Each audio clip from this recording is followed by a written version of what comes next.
is going to be about the Marauder 7.5-inch Palmetto State Armory barrel.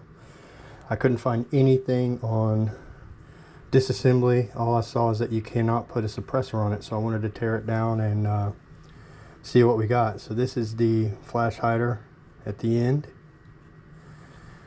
and you can see the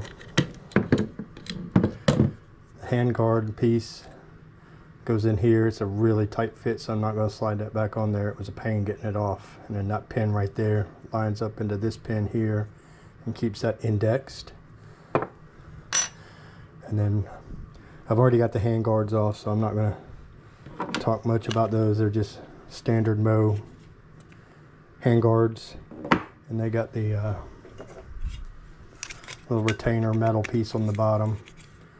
Nothing special there. But the barrel itself is just a standard, I believe a standard thread, but it's a threaded barrel with a crush nut here after you get the handguards and the muzzle piece off of it.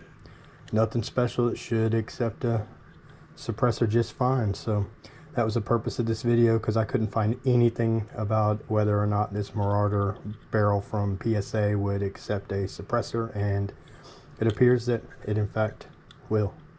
So that's it for this video. We'll see you on the next one.